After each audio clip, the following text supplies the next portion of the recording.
Shalom Bapak Ibu Saudara yang dikasihi Tuhan, kembali kita berjumpa pada hari Sabtu 18 Oktober 2025. Renungan hari ini berjudul Memberi Minum Orang Afrika.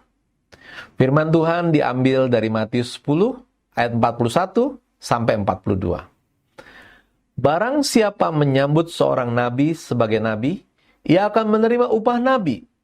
Dan barang siapa menyambut seorang benar sebagai orang benar, ia akan menerima upah orang benar.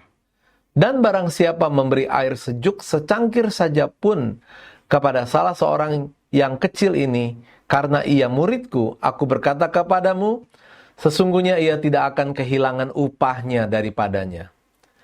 Ryan lahir di Kanada pada Mei 1991. Ketika ia baru berusia 6 tahun, gurunya bercerita tentang kehidupan anak-anak di Afrika yang hidup dalam situasi yang sangat sulit, bahkan untuk mendapatkan air minum. Merasa tersentuh, Ryan bertanya kepada gurunya, berapa biaya yang diperlukan untuk membawa air ke Afrika? Gurunya menyebutkan sebuah organisasi bernama WaterCan, yang dapat membangun sumur dengan biaya sekitar 70 US atau sekitar 1.150.000 rupiah. Ketika Ryan tiba di rumah, ia langsung menemui ibunya, Susan, dan mengatakan bahwa ia membutuhkan 70 US dollar untuk membeli sumur bagi anak-anak Afrika. Ibunya mengatakan bahwa ia harus bekerja keras untuk memperoleh beberapa dolar setiap minggu. Ryan pun bekerja dan menabung 70 US dollar. Lalu ia pergi ke WaterCan, di mana mereka mengatakan kepadanya bahwa biaya sebenarnya untuk mengebor sumur adalah 200 US dollar atau sekitar 3,2 juta. Ryan tidak menyerah.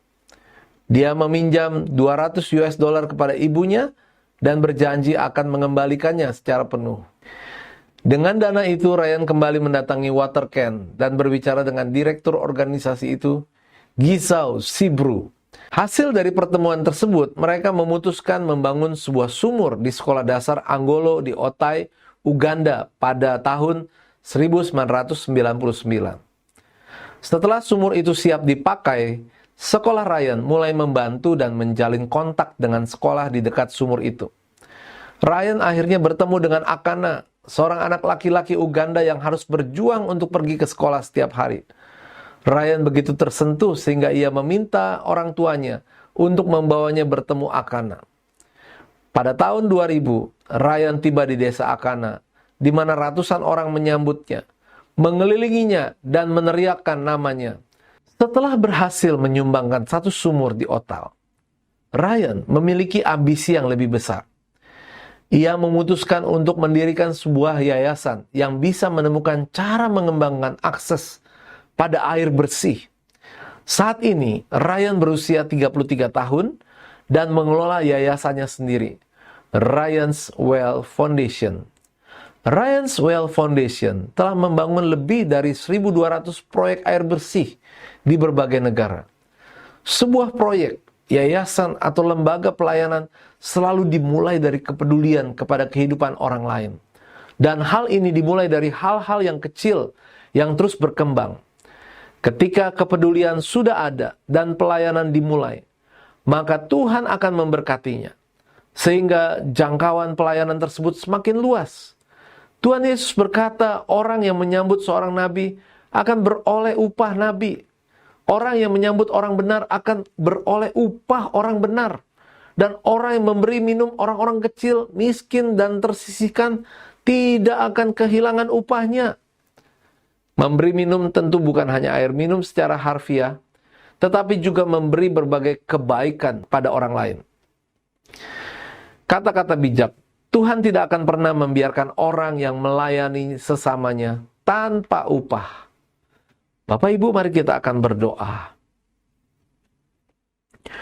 Bapa, ajar aku untuk peduli dengan kebutuhan orang lain, karena aku tidak akan kehilangan upahku. Dalam nama Tuhan Yesus kami berdoa dan mengucap syukur. Amin. Puji Tuhan. Bapak Ibu, bisa menjadi berkat untuk saudara-saudara yang lain dengan menyebarkan link Renungan Mana Surgawi ini kepada mereka.